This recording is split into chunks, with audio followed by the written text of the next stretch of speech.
I am interviewing Everett with Cemetery Views YouTube channel, and I would like to introduce Everett.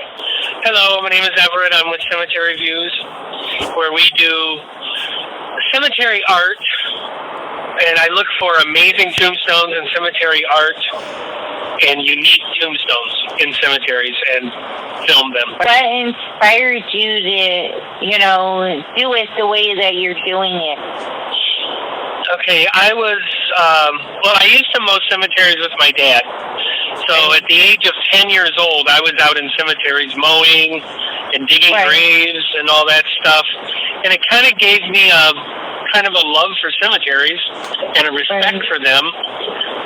So recently, about a year ago, I was driving through a cemetery and I noticed a rose for a tombstone, and it just dawned on me that would be a cool YouTube channel, is to look for these crazy, unique tombstones and show them on the channel and focus on cemetery art. So that's how the channel got started. And you have a video of that rose, right?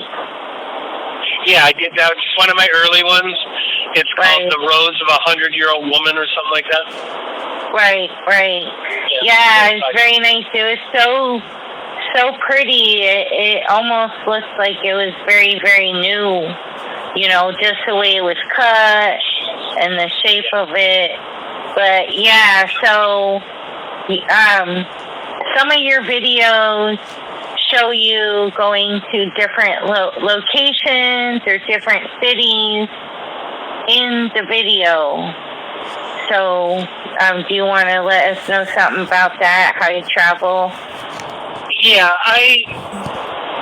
when I go into a cemetery, a lot of times there's only one tombstone that might be, I guess I could say, good enough to be on the channel. And there's no other tombstones in the cemetery they're not unique.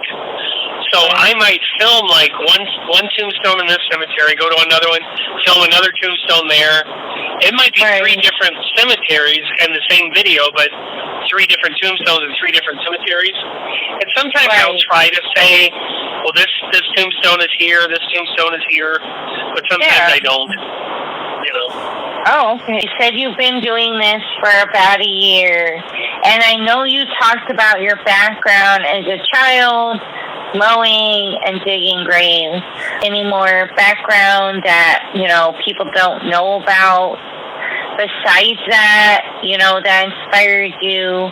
Like, do you feel like you were inspired to do this way before you even knew about YouTube? I was actually, I did these cemetery videos before YouTube was even out. I had back in 1995, I actually made a cemetery video for my own personal purpose. In 1995 with one of those big VHS video cameras. And I was doing these kind of videos before YouTube was even around. So I've been doing it for a long time. I just now jumped on the YouTube bandwagon, which I kind of regret. I wish I would have started doing these cemetery stuff a long time ago, because I would have been the first person to do cemetery videos. Exactly. I was kind of late on the bandwagon, and who knows how big I would have been if I would have started earlier. We still got a long time, and people are going to be watching the videos for years and years and years. And even past our lifetime, it'll probably be on the internet for somebody else to know. And most important is, what if you capture something that becomes a tourist attraction? I'm not saying attract it. I'm just saying for people who want to take a picture next to, which I think is cool. Or what if you get something on video that's not there anymore later? Like, maybe there was a storm, or it got replaced by something different, or it had to get, a repair. So I think you're getting history too. I know that some of your videos you kind of talk a little bit about certain things, like a sports player. I don't remember what he did. That got sick. Remember that lady who was walking through the cemetery? And she was talking about that kid got sick from like leukemia or something. Yeah. And then she said the other one was from a car accident. But before she even showed up, you were telling the story. You know, she was just like validating, oh yeah, you know, it's everything you said, everything you were thinking. But, so I know that you tell stories about, I believe it was a military man and how, you know, tragic his life ended. I don't want to give away what it really was, you know, but it's February 2022, and I believe that this video came out in January 2022. You know, I wish I knew the name of the cemetery. You've been doing this before YouTube, so it's a big deal, and it shows that you have passion because you're not getting paid to do it. Right. And of course, and I don't think I'll ever get paid to do it. Right. Right. Because I don't think my channel is going to grow much more than this. It will, I'm sure, because it takes time, you know. As far as that's my experience. It takes time. I have had comments, and even Russ, whatever his name is, Ron from Faces Forgotten, even said this, and I had other comments saying this, that they don't understand why my channel is so small. Exactly. And Ron said it's the most underrated channel on YouTube. Right. There's no reason why he should be under 1,000 subscribers. His videos are really good. He's showing some unique stuff, but yet he's barely scratching 1,000 subscribers and barely scratching 300 views on each video. It's one of those channels that are just, it's obscure and hidden. You know? Right. So, someday it'll get noticed and finally found. New, and you're the only one that I know doing it.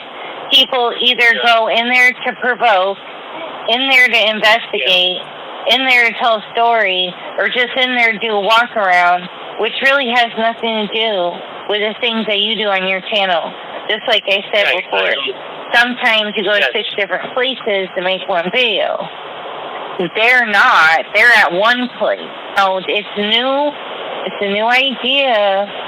And the thing is, a lot of people that watch cemetery videos, they're just stuck on one channel, and they just don't go out looking for a lot more, you know, and it's when those people really want to see what's going on where they'll come across. And another thing is that sometimes other people in other countries are getting you on their feed right away, but it's still new, even though it's been a year. To build up so many video counts. I don't know many people that got a lot of subscribers the first 2 videos. I just want to touch up on this. Your characters. You know, you have multiple characters and others, and then there's times where you're playing the character through most of the video, and then there's other times where, you know, the character's emphasized in the beginning and the end of the video. So do you want to talk about your characters? Yeah, I've been using 3 characters. I started off with a funeral director, where I'm acting like a funeral director. And then I got one guy called Quest Undertaking, which I give kudos to a lady by the name of Patty Burchell. She's on my Facebook. She's one of my Facebook. And she was, I was looking for a name, and she came up with that name, Quest Undertaking. Oh, so, like, cool. That sounds pretty cool. Because I wanted to name myself The Undertaker.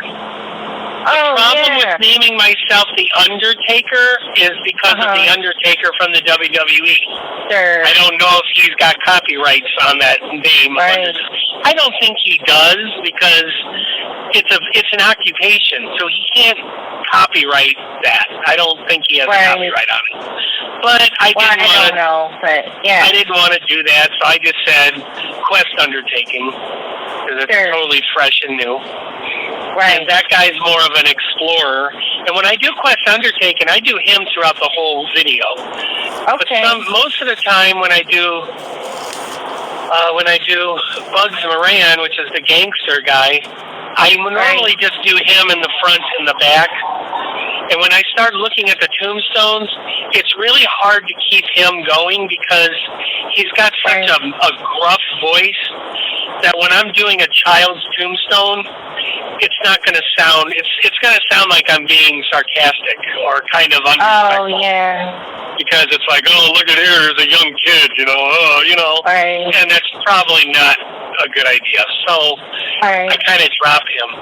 There's one video that I feel is the perfect Bugs Moran video because I do Bugs Moran throughout the whole video, and that's called Graceland Crusader. The Crusader of Graceland. It's when I showcase Graceland Cemetery. Graceland, right? Now, that's Graceland in Chicago? Or, okay, because there's other Graceland. Chicago. Yeah, Graceland in Chicago. And you'll notice when I do the opening, it's the best Bugs Moran I think I've ever done. I mean, I sell it.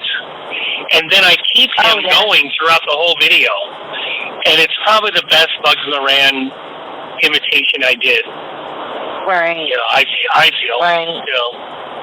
So, and then I just went to Atlanta area, and I did mostly the funeral director guy did that. Oh, yeah. Yeah. That's cool.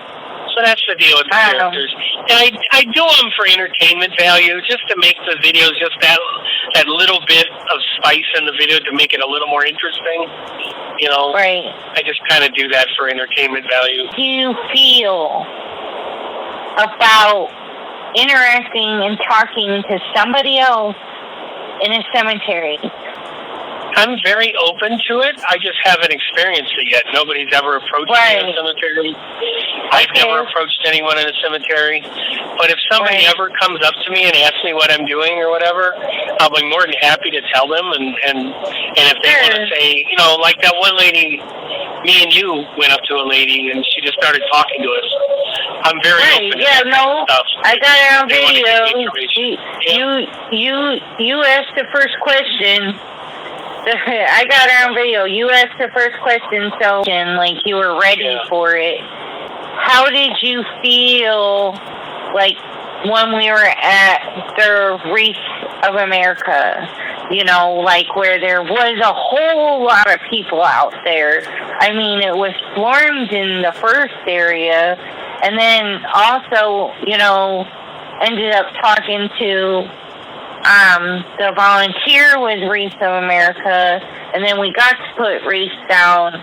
Like that experience was very social. So what do you think about was it like that?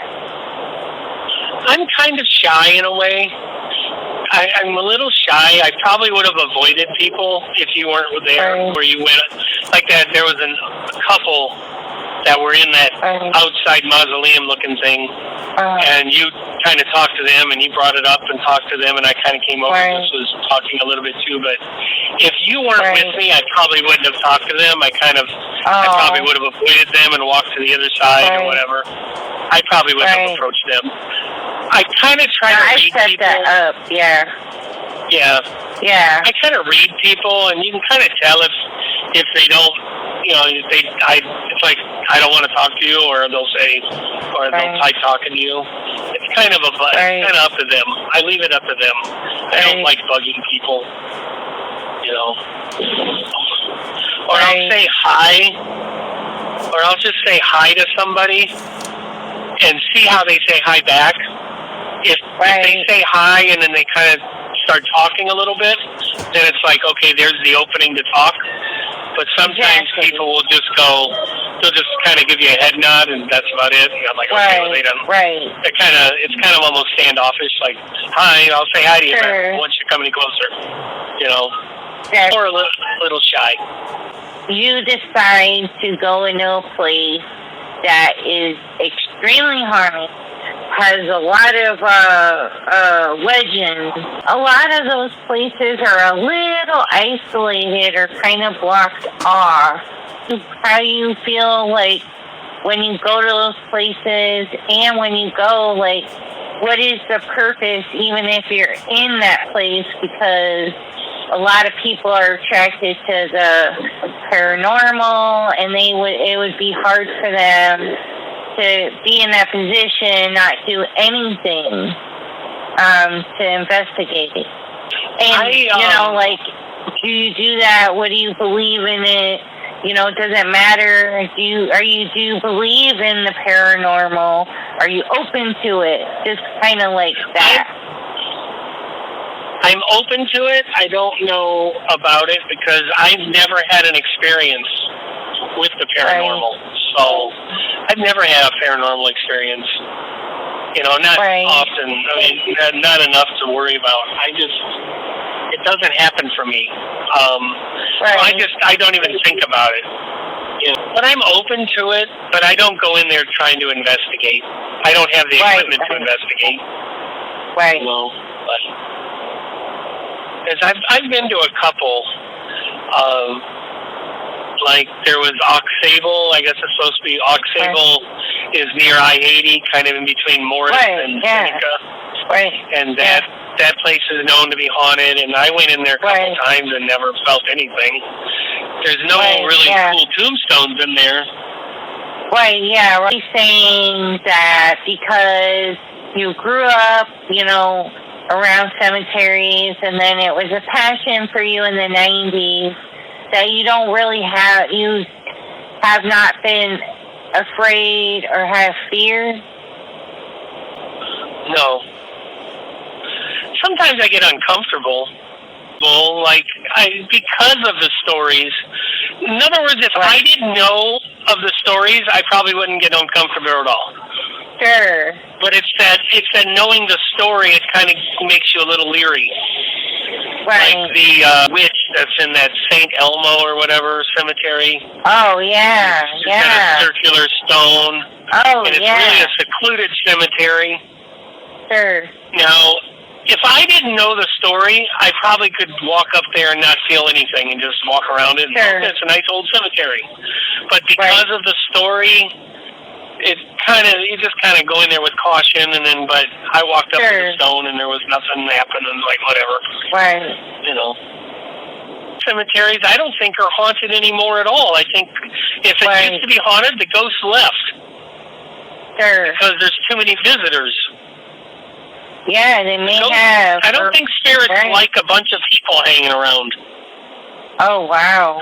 A good example is, what's the name of that cemetery in Chicago that's supposed to be the most haunted one ever? Most haunted cemetery in Illinois. Oh, okay. Anyway, what about... That one used to be very haunted, but everybody and their sister has gone to it now. Like almost every day, people are walking up into it, and I think the ghosts just got, they don't want to hang around there anymore, so they left. Right. So I don't think it's haunted at all anymore. Sure. Right. You were talking about playing character as... Is it the director that wears the reflective vest? No, that's the undertaking guy. Okay, sorry about that. Mr. Quest. One of them was a chair. There was a cemetery with a chair, and you were acting out, I believe you were acting out the husband of this woman. And you were saying something earlier about this person spoke to you. Yeah, the chair was about when the wife died, she had mental problems, and she liked looking at the river. Right. And the chair is sitting in the cemetery facing the river, Now, back in 1907, all the trees and the obstructions that are there now weren't there back then, and you had a clear view of the river, so he put the chair there. So when I was doing the video, I acted like I was speaking to the gentleman, like the guy was there with me, so I asked him about it. So then I changed my voice a little bit to sound like an old man, and I told why I put the chair like that. Wasn't sure how that was going to go over. Wow, yeah. You did do one video of an abandoned bridge or tunnel, so that stands out because it's not like any of yours. And I think a lot of people will find that interesting because it's like you're on a mystery adventure. How do you find the places? Like you said, you might go to a place and it might not have any, or you might go to a place and it only has one. So how do you find these places? You know, are you driving around? Do you look at the paper? You read articles? Watch other people's channels? A little of both. Like, when you live around the city of Chicago, it's pretty easy pickings. So I would say, you know, okay, well, I got to hit Graceland Cemetery. I got to hit Roselawn Cemetery. I want to hit Reservation Cemetery, whatever. Those are like easy because you know you're going to hit tombstones. So I'll pick like a city. Like, okay, I've never been to any cemeteries in Rockford. So then I'll go online and I'll see where the cemeteries are at in Rockford, and I'll visit every cemetery in Rockford. And what I do is I don't ever script my videos. I kind of wing it. I wing all my videos. I never script them. Because what I'll do is I'll drive to the cemetery, and I look for that one tombstone that just stands out above everyone else. And once I find that one tombstone, I'll find other ones in the cemetery that can fill the card up. And then I just go ahead, okay, now I need an opening, so then I put my stuff on, and I do an opening line, and then I start the video. You know, sometimes I don't find anything in the cemetery. Sometimes I drive to the cemetery, I'm like, there's nothing here that's worth videotaping. You know, and it may be a beautiful cemetery. There's nothing wrong with the cemetery. It's just beautiful. It's just like, there's one cemetery in Rockford that I only showcased one tombstone in the whole cemetery. I don't remember the cemetery's name, but it was, I called it the Lover's Grave. It was very early in my channel. Oh, wow. Is that the one with the two people? Yeah, they're embracing each other. Yeah. And see, I did that. That was one of my first videos, and then I took that video down, and I got rid of it because it wasn't getting a lot of views because it was such an old video. It only had like 32 views in it. So I'm like, you know what? I don't think anyone would even miss it if I took it down. And then I redid that tombstone for a Halloween special, and it went pretty good. So sometimes people forget. Like, I did Bohemian National Cemetery in Chicago. I already did a video there. It was one of the early videos I did, and it only had like 30 views on it. And I did not like the way I did the opening. It was very cheesy. I mean, it was cringeworthy how I started the video. So I took that down. So I'm going to go back there in the summer and redo that video, and I don't think anyone would remember it. No one's going to remember it. That has the one where the Reaper is walking toward a crypt. And it's actually not a Reaper, it's a pilgrim. And the pilgrim is forever walking toward the crypt. That's a really cool. That's the most famous. That is the most famous one in that cemetery. So I'm going to redo that one. I'm going to redo Elgin Bluff City. I took that one down. That has a cabin tombstone. It's like a log cabin. So I'm going to redo that one. So there's a couple that I'm going to redo.